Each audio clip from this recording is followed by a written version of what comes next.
What's up, champs? Welcome to another episode of the Short Shifts Fantasy Hockey Podcast, brought to you by Keeping Karlsson. I'm your co-host tonight, Louis Ezekiel. Joining me, my pal and yours, Derrick Dodson. Derrick, how are you doing this fine Thursday evening?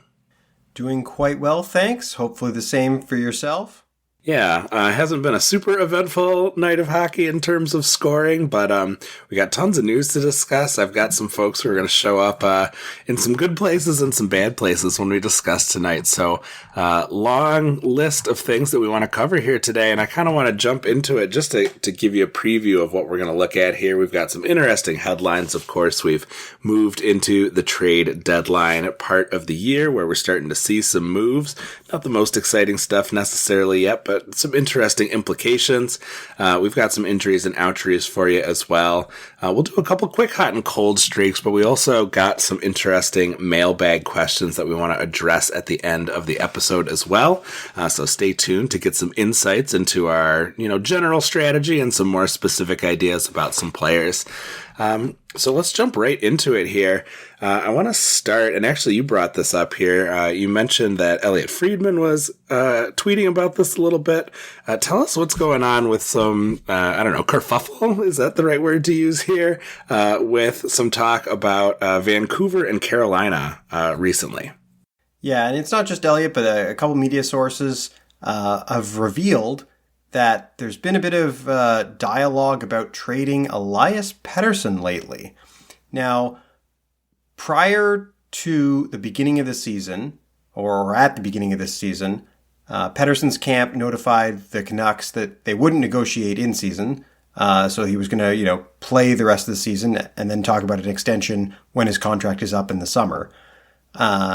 Apparently, Vancouver tried to re-engage. Pettersson's camp said no. And then Vancouver, as well as they're doing, they're put in the position at this point of having an asset leave them for nothing. So they did reach out to maybe multiple teams, but definitely Carolina, and discuss trading Elias Pettersson to Carolina. And I guess this happened last week, and possibly as a result of that discussion happening, the Pettersson camp has re-engaged and sort of conceded that they will at least discuss an extension right now before the trade deadline. So, this is kind of out of nowhere, at least based on what was reported today, February 29th. It looks like talks are leaning more towards an extension rather than a trade, but it's kind of wild, considering how well Vancouver's been doing. The idea of trading a player like Pettersson would have been unthinkable, but here we are. Yeah, I wonder if the success of the team over the course of the season maybe helped give them a little bit of leverage where they could say, hey, look, we're doing all right. We're showing you that we're taking the steps that we need to be successful franchise. Like maybe you want to reconsider, your stance on whether you're going to talk about it during the season. So that might be my best guess. But, to be a fly on the wall of that room, certainly I'm sure would be interesting. In terms of trades that did go through, we do have one. Calgary traded Chris Tanev to Dallas. He was acquired by the Stars from the Flames in a 3-team trade that also involved the New Jersey Devils. It's defenseman prospect Artem Grushnikov and the Stars' second-round pick in the 2024 draft, and a conditional third for the 2026 draft go to Calgary. So the condition is that if the Stars do not advance to the 2024 Stanley Cup Final, the Flames don't get that third-round pick. So they'll be rooting for the Stars to be the Western Conference champions. And New Jersey, meanwhile, were able to leverage some of their open cap space to help facilitate the deal, and they received Dallas's 2026 fourth-round pick. I think this is interesting from certainly a competitiveness standpoint. I like Dallas. They clearly have some balance. They're finding some success with some of their youngsters here. Obviously, they've got a top line that has been incredibly successful, even if this year they're not necessarily doing it.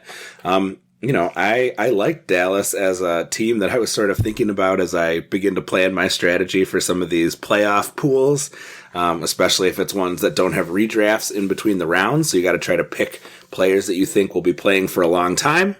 And I think Dallas certainly has the chance to be in that position, not necessarily because of anything especially fantasy exciting that Tanev might do, but just sort of providing them with that stability, that veteran presence, they've got some young players on that defense and you want to limit your mistakes and that sort of thing. So for all those reasons, I think this is a pretty solid trade from Dallas's position.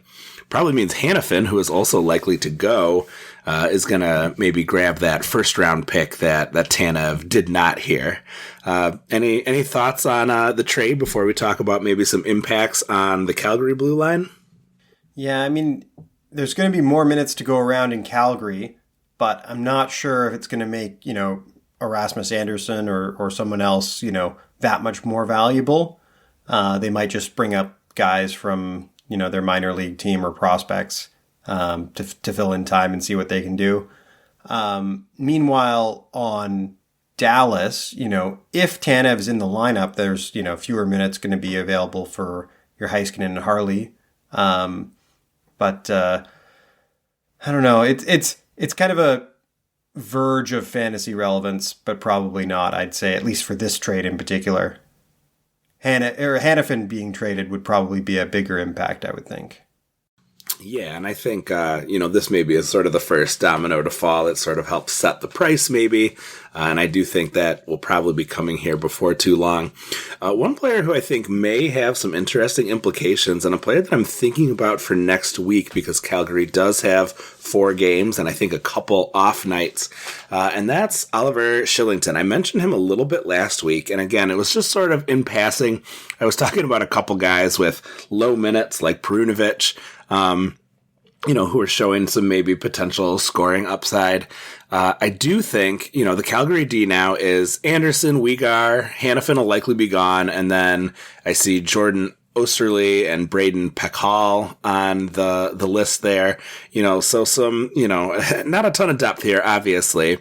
I think those 13-minute nights that Kylington has been kind of having since he made his return are going to be done with soon. I think you could see an expansion of 3, 4, even 5 minutes a night. Even that would only get him into like the upper teens, which is not huge for a defenseman. But one thing that I noticed about him looking at Natural Stat Trick, compared to last year, and again, this is an admittedly small sample size this season, but he's shooting more, he's hitting more, he's blocking nearly twice as much as he did on a per minute basis last season. So I don't want to make too much of a small sample. But if he does start seeing, 4 more minutes a night, 5 minutes even, would still have him be under 20 minutes on average, he could add some real value for those counting stats. As well as, he's had some success scoring, probably shooting, too high of a percentage overall. But, with a power play 2 slot likely to open, he could balance that out a little bit. I've got an eye on Kylington here as a possible defenseman to add just because he has had some success since his return. And he does look like he could see an expanded role. I don't think we're going to see him supplanting Andersen or Weegar anytime soon. So a third defenseman on a team like Calgary, your mileage may vary on how valuable that might be. But for folks looking for any edge, and especially with a 4-game week next week, he's a guy that I've got my eye on a little bit. Well, as far as Calgary trade talk goes, there's one name that's come out that's not going to be traded, and that is Jacob Markstrom. Apparently, for sending the right message to the team, according to the media sources, Markstrom is not going to be traded. Calgary's going to keep going for it, keep going for playoffs, and he's not going to be traded. And one other goalie as well, Marc-Andre Fleury, is also allegedly not going to be traded from Minnesota. So both of those people will stay in their current teams and continue presumably with more or less their current workload. Markstrom's been playing a ton, so that's, I'd say, probably good for his managers, although it's possible he could have been traded to a better team and kept up a similar workload. It looks like that's not going to happen now. Marc-Andre Fleury, on the other hand, Minnesota's been decent, but he hasn't really had a starter volume on the season as a whole. Yeah, it seems like they have been relying on Gustafsson about as much, if not more. But, we know about Fleury, teams love having him around. He's a great locker room guy. You could see why people might want to hold on to him if they don't think they're going to be able to get too much in terms of a return. So, carrying on with Marc-Andre Fleury, and of course Markstrom, having a pretty nice rebound from last season when he stunk for good portions of it and was with some frequency getting usurped, and obviously that's not happening, even though, Calgary doesn't find themselves maybe in the type of playoff position they'd like to be in. One other team in a playoff position that is worth mentioning and has had some interesting talk lately is the Philadelphia Flyers. We've heard that they are not necessarily looking to sell a whole lot from, their top six. And we got some interesting comments from John Tortorella. He, is a guy who is known for running things his particular way, and he's got this kind of meritocracy running right now, where there's been some debate about, so why are we seeing Couturier's minutes fall? And it has been the rise of Scott Laughton. Tortorella said there's no mystery to it. Laughton's playing better, and so he's getting the playing time. I think this does lead to some interesting questions. First up, just a little bit about what they've done lately. Laughton's 15% rostered. He has 10 points in the last 8 games, 4 goals, 6 assists on 17 shots. He's got 18 hits in there as well. I'm sure that makes Tortorella very happy. And he climbed from a low of 12 minutes and 47 seconds in the first game of those 8 games to 17-11 in the last game. Still had some 13 through 15-minute games in there. He did get 20 minutes in that wild 6-7 game versus Pittsburgh. As for Couturier, more rostered, 21%, only 4 points in the last 8 games, 1 goal, 3 assists. The shooting percentage just hasn't been there for him. We said Laughton had 4 goals on 17 shots. Couturier has just 1 on 23. But his minutes have been falling, 18:33 8 games ago to just 12 minutes and 12 seconds in his most recent game. And 3 of the last 7 have been at 15 or below. So my question for you is, we're in this what have you done for me lately part of the season. A lot of people, Couturier not held a ton necessarily, but, if you were trying to choose between them, is it an easy call to just say, Couturier, you're out? I may think that you are the superior player overall, but if Laughton is being favored and is on the hot streak, that's an easy call. Or do you have some hesitance because you say, well, Couturier's got maybe a better track record overall. I've got more confidence in his abilities. I would probably be, at least for now, dropping Couturier. That's terrible deployment. He's not such, his name value is not so high at this point that I would be putting him in my active lineup every night regardless. At this point, he's a bottom of the roster guy. And if he's getting 12 minutes a night on the nominally 4th line, that's not going to do it for me. Especially, it looks like the power play lines are split as well. So he is on a power play, but it's not necessarily, a power play 1. I would probably be dropping a Couturier.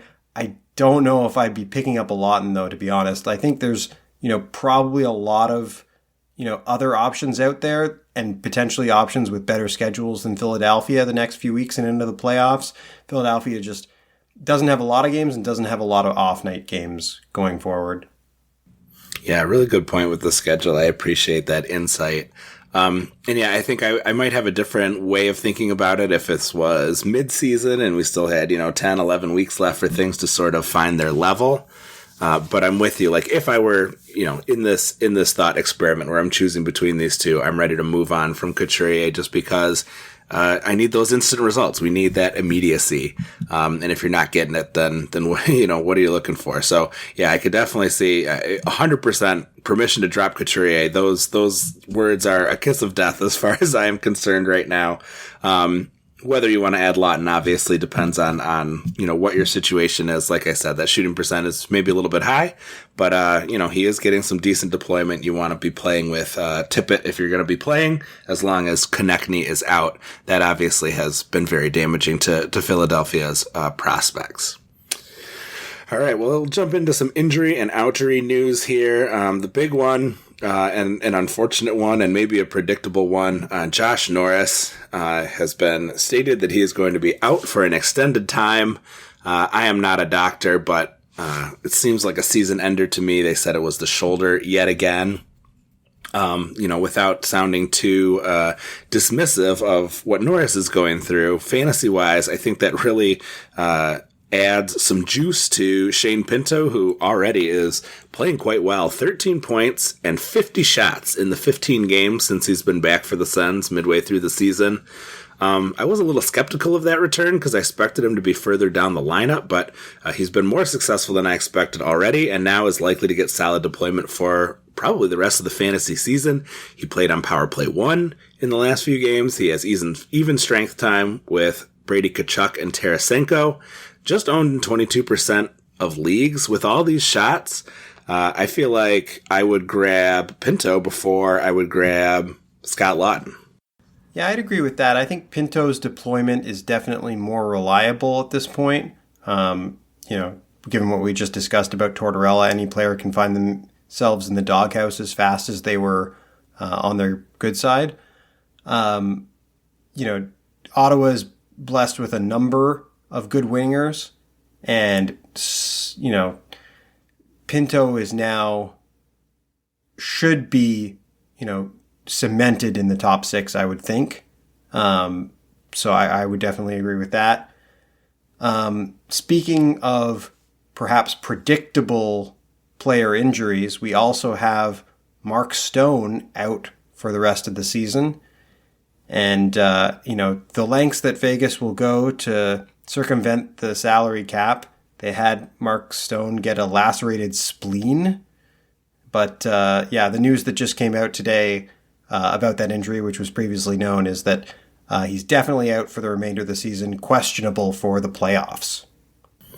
Yeah, I take that questionable for the playoffs with a bit of salt. That might be some gamesmanship there too. I sort of, see them. This is a student has become the master in terms of cap circumvention with regards to kind of that debate between the Knights and Tampa previously. So obviously, you said this in chat, you can't beat them, join them, right? So if it doesn't work out in your favor, you find a way to make it work for you. I would not be surprised to see Stone, but of course, this is a bitter pill to swallow for folks who drafted him or maybe traded for him in the hope that he might be able to return later on in the season.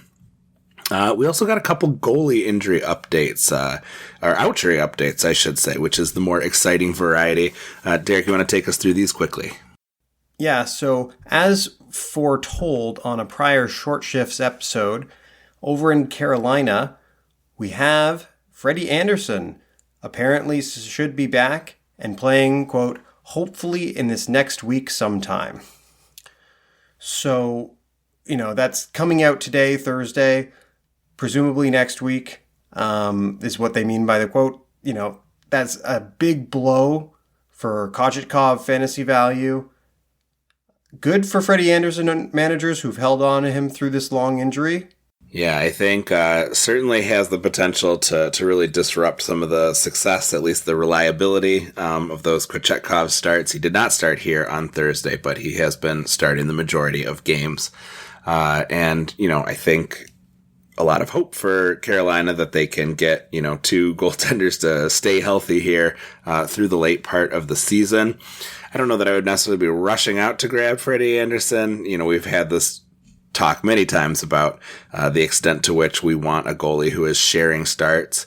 And so even though his return, I think, is exciting, I do think the potential that he could be splitting starts there might be a bit problematic and certainly eat into that value.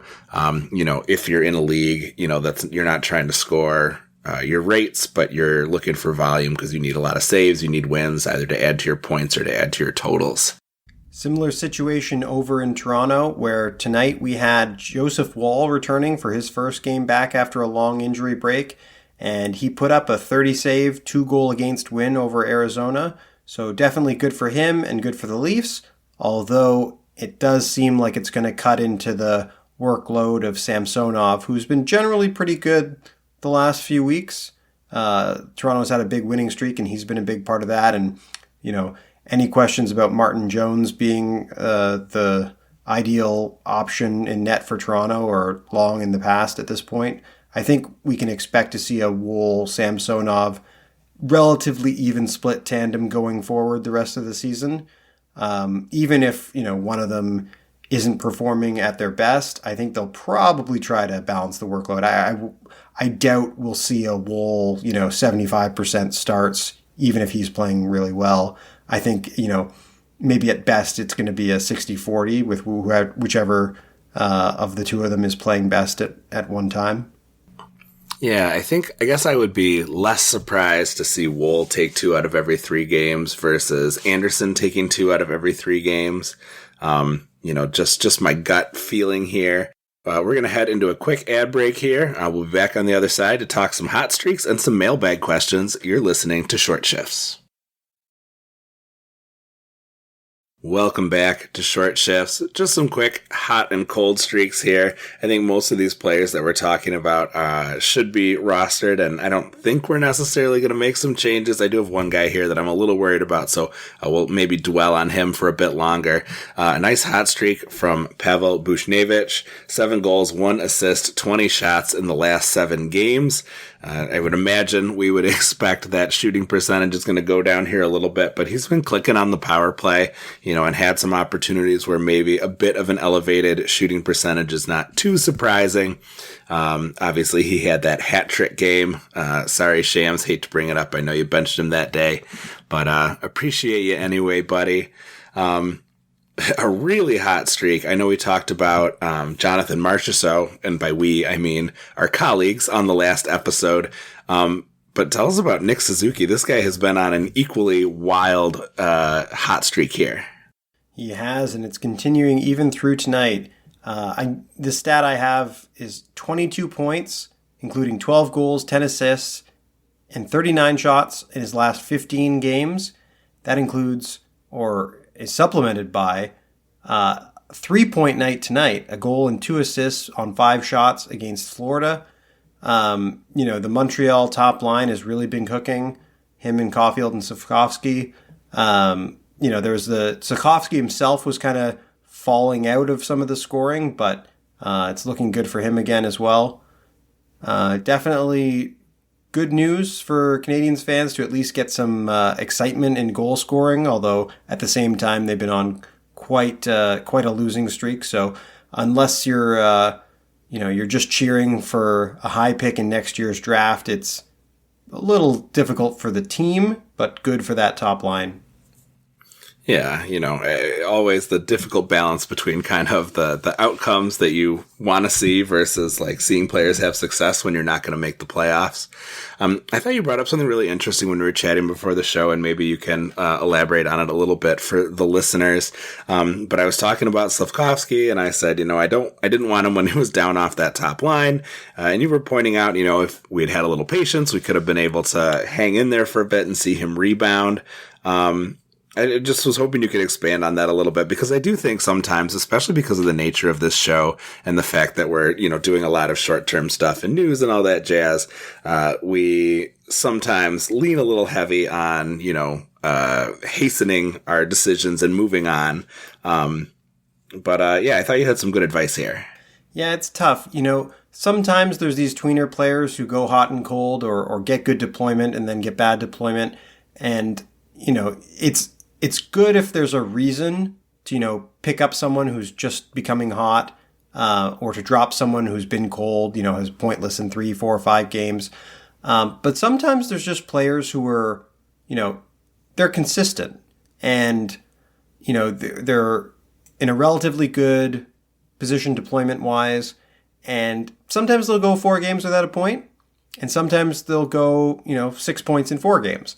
And if you drop them, after 4 pointless games, and then you only pick up them or pick up some other player after that player's, gone 6 points in 4 games, you're always going to be, the games in which they're on your roster, in your lineup, are on average going to be the worst ones. So, try as much as possible. Again, our show is Short Shifts. We're trying to, bring up the things that are changing, the reasons to add and drop, but sometimes on some players, it pays, I think, to look at the long-term trends, look at the shots, look at the ice time, and try to make your decisions based on that. Yeah, I think that was really smart. I felt, like I had a legitimate reason to drop Slavkovsky, and I don't regret too much that I did, but I definitely see where you're coming from. Another player who kind of falls into that category that I was thinking of, not on the notes, but Wyatt Johnston, who I saw, go down to that third line, and he's not a top line guy. He's not a third line, or he's not a power play guy. But we had Stankoven come up, and all of a sudden those two are cooking together, and he's playing great. Another point here tonight. I think sometimes I am guilty. I jump into the chat sometimes just to, float an idea out there about dropping this guy and picking up this guy. And most of the time I feel like, and I mentioned this today, I'm just looking for someone to slow me down and just say, hey, hold on. You don't have to burn through all your moves. You still got some time left this week. It's fun to move, but that, cautioning some patience there, is definitely very useful.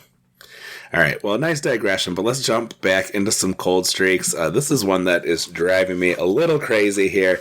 John Tavares, maybe doing some captainy stuff and sort of helping out the team from depth, but it's been really brutal in terms of his fantasy production when he started out the season so well. 2 goals, 1 assist, 18 shots in the last 8 games. He missed a couple games in there with injury as well, so maybe he's got something nagging, but these last 3 games he's played almost exclusively with Nick Robertson and Bobby McMahon. He's playing on the second power play unit. I have to ask, I picked him in the 5th round. He was great for a big chunk of the season, but this is like win now time. I need victories if I want to try and make the playoffs in my division. Am I snoozing by having John Tavares on my team if he's going to be enduring this deployment for the rest of the season? Like, this is like Couturier level struggles. Yeah, this is a really tough call. John Tavares has been one of the most consistent players in terms of point production over his career. He is, a point a game guy almost every year. I think his worst season points per game prior to this one was something like 0.87, and that might have been his, one of his last years with the Islanders or something like that. He's been right up in that, 0.9 or above a point per game every year with the Leafs, and he's currently sitting now down around 0.76 on the whole season. Again, after a great start, really brutal 9-game pointless streak, and then, the last few weeks haven't been great either. So I would not strongly tell you not to drop a John Tavares. Given this current situation, given how close we are to the playoffs, it's really tough. Man, I don't know. It's a hard one. Yeah, it is. It's really hard. And I'm someone who watches the Leafs a lot. His current situation is not great, but it could change back to being great. So it's really hard. Depending on how desperate you are, you might have to make the decision. But if you can afford to wait, I probably still would. Well, luckily or maybe unluckily for myself, I do have a couple players who I think exist in a layer kind of insulating Tavares from being dropped. I grabbed Anders Lee with an interesting schedule, and he's done Bupka. So that's a guy I feel like I can let go, relatively worry-free versus Tavares, where I would, really agonize over it. But, another game with just 2 hits, it's like, sometimes I wonder what I'm really doing here with him on the roster. So, hopefully he can pick up. And like you said, the ceiling is really high because he's been so successful and because he is, has the potential to be in a really good deployment position. So, Anders Lee, I don't see necessarily having that happen, especially with how well that top line is playing for the Islanders. All right, one other cold streak here, and this was, I didn't even realize how bad this wouldn't have gotten. Take us through Roope Hintz's struggles. So, since a 2-goal, 2-assist game versus Detroit on January 23rd, Roope Hintz, top-line center for the offensive dynamo Dallas Stars, has gone 1 goal and 4 assists in 15 games. It's been a brutal stretch. Despite having, amazing deployment, it's just not getting on the score sheet and not shooting. 20 shots in 15 games is, 1.3 shots a game. That is not acceptable. And then at the same time, he's even better than Tavares in terms of deployment. How could you drop a guy who's playing with Jason Robertson, Yeah, so not a guy who's definitely on my list, but man, it has been really a struggle to carry him. I appreciate that he got 5 shots and an assist so far with about 10 minutes to go in this game versus Winnipeg. But yeah, it has been really nasty. So hope he kind of straightens things out. The shooting returning is good. He had a couple games in a row where he didn't take a shot, which was really rough. And I wonder too if he's maybe to a certain extent a victim of the depth that the Stars are enjoying right now. Where they've got guys like the best second line in hockey. I've been calling it obviously the Ben line with Stankoven and Wyatt Johnston has been playing really well. So there are options on Dallas for scoring other than the first line, which hasn't always been the case. But yeah, definitely been a tough run, and hoping maybe getting these shots on net will help him start to find his rhythm a little bit.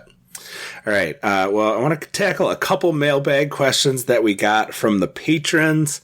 The first one is kind of a schedule one. It's related to spending moves. So obviously, depending on what your league settings are, you got to think about how many moves you're allowed per week, if you have season limits, all that kind of thing. But this is based off the Cupful model where we have 4 moves per fantasy week.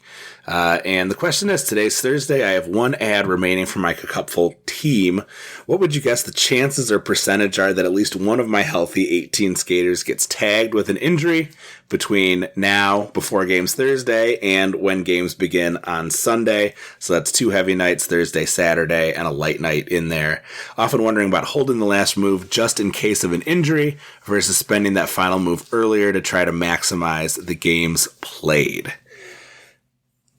So, obviously a bit of a guessing game here because we're talking about an injury, which is often, kind of a random chance here. And it's different if you have a Freddie Andersen or a Josh Norris on your team versus, having people who are a little more reliable. My thinking is it's never a bad idea to have a move left over, just in case, especially if it's more or less, especially if you're talking about Thursday, like you're probably talking about maybe gaining 1, maybe 2 games in a very beneficial situation. And if you're talking about streaming someone in, you're not necessarily sure how much of a difference that's going to make. I've been in a position where I got crushed 1 week and I've been way ahead for 2 weeks. So I've been able to save most of my moves towards the end of the week, which is a great luxury to be able to spend them to prepare for the next week. But as you know, and I've already said on the show, oftentimes I like to have the opportunity just to go out and make a move because it's fun and I want to keep my lineup fresh and updated, even if sometimes I end up regretting those things. So I think what I would counsel here is I think that even if you're not getting that injury, if you are making just a marginal change that may or may not really affect the outcome of your match, like 1 game or less, I'm not so into it. I think I would rather have that move in case of injury, and then you can always spend it to prepare for next week. But sometimes you get behind the 8 ball a little bit. You have injuries earlier in the week, or you make a move for a streaming goalie, and you got to use 1 move to add him and 1 move to get rid of him. That can sometimes speed up your forecast, and you don't have that luxury. Thoughts on your moves per week? Yeah, one thing I'll say is that I am much more careful about saving my moves to the end of the week at the beginning of the season. And the reason for that is often that's the time of year when there's players dropped who I'll be really interested in picking up, spending some, free agent acquisition budget, if applicable, on it.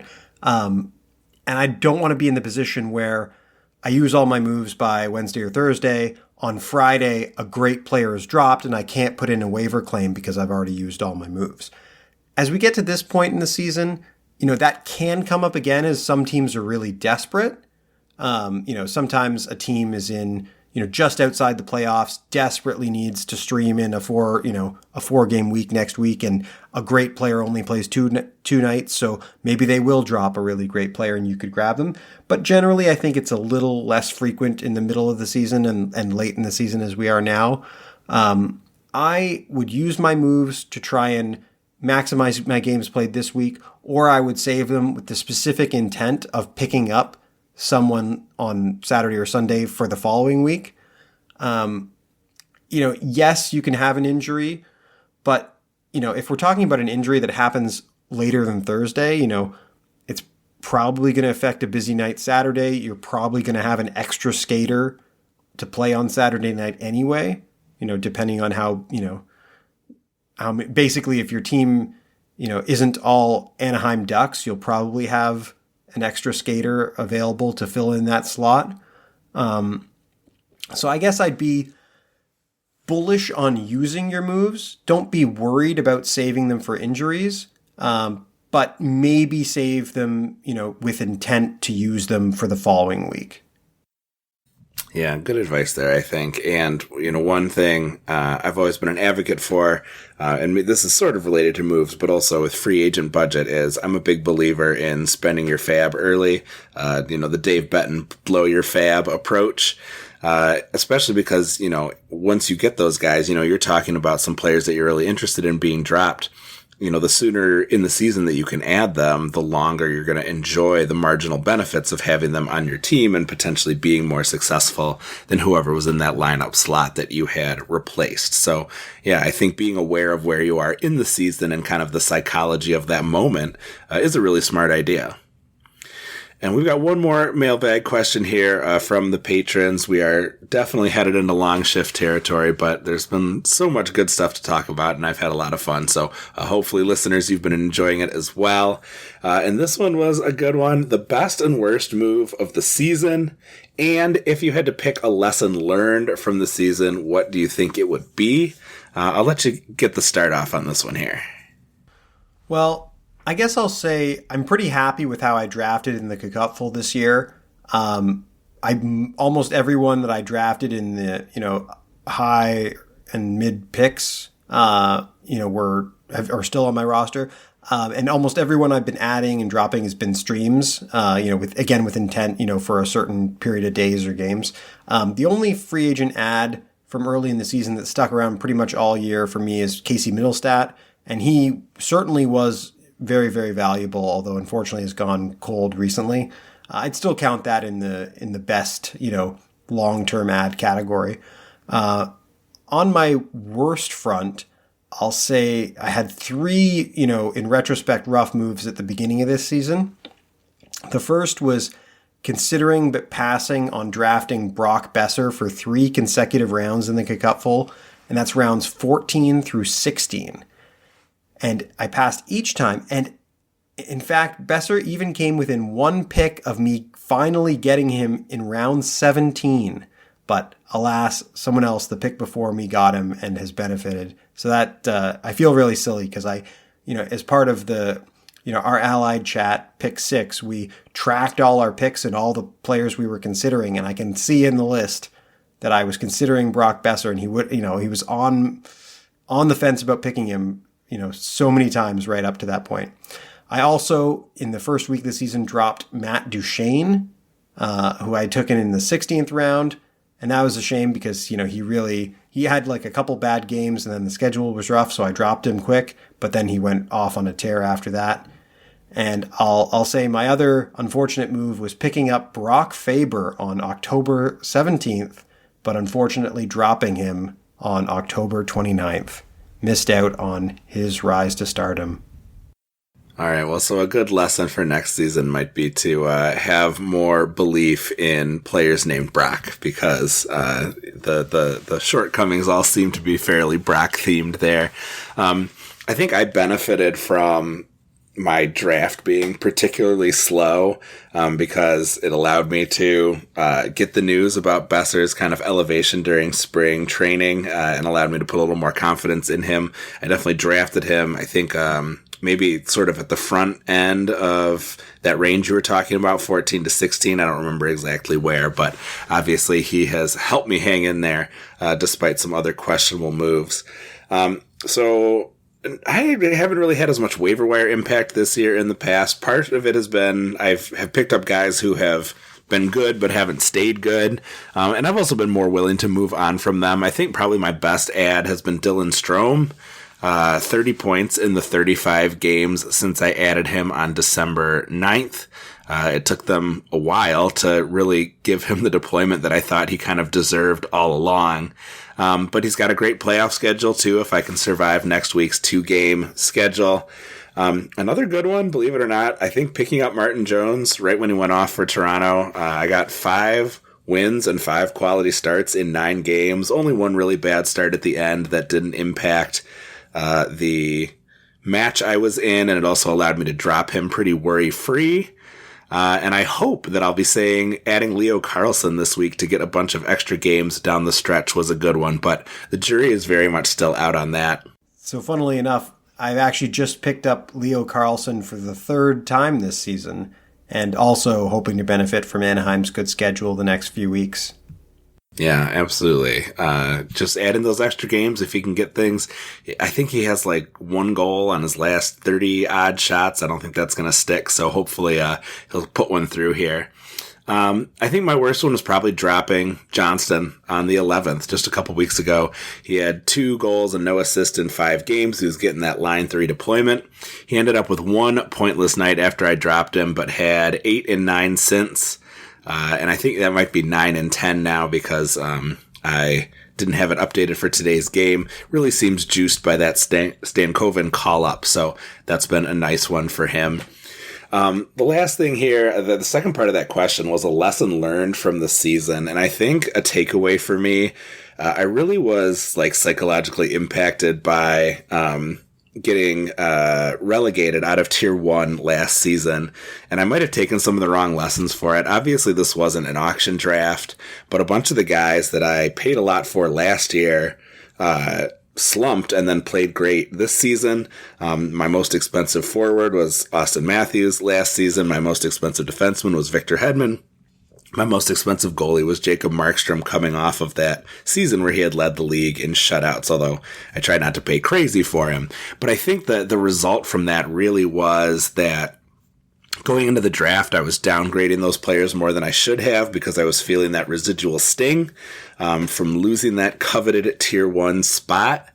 And I need to go into the draft next year, I think, checking my priors because I had many opportunities to draft Hedman, because there was some uncertainty about whether he was the true power play 1 guy. Obviously, it's turned out that he was. Markstrom has rebounded. Matthews has been outstanding this season. So to miss out on those guys, I didn't have the chance to draft Matthews, but even like if I had been in a position to, would I have hesitated because of the pain from the previous season? I really would be kicking myself on that. So I'm going to try and check my priors when I get into the draft for next season, make sure that I'm not, I really could actually get a bargain on these players who performed not as well as I would have hoped in the previous season, rather than saying, ugh, I hate them for what they did to me and I'm going to stay away from them. So that's one thing that I'm going to really try and keep in mind next season. And I'll probably talk about it some. I might do a recap episode from my draft, kind of a partner to the one that I did at the start of the season, talking about it shortly after it began. All right, well, that has been a monster shift here. I think the coach has been hollering at us to get off the ice here for just a little bit, but I'm glad we stuck around for Roope Hintz's empty net goal here. So at least he maybe can get off the schneid from getting an easy one. But Derrick, it's been a real pleasure having the chance to hang out and chat with you. Thank you so much for joining us here tonight. Hope you enjoyed yourself as well. Anything before we take off here? Just play smart and keep your shifts shorter than we did. Yes, absolutely. I love it. Yes, thank you, everybody. Just real quick, as a reminder, too, you can follow us at Short Shifts KK. Brian and Elon are at Keeping Carlson. Game day tweets for all of your latest lineup and other information. And with that, we are going to shorten our shift to the extent that we can here. Thanks so much. Have a great weekend. And Brian and Elon will join you with the Mega Show on Sunday. Keep those shifts short, friends. Bye.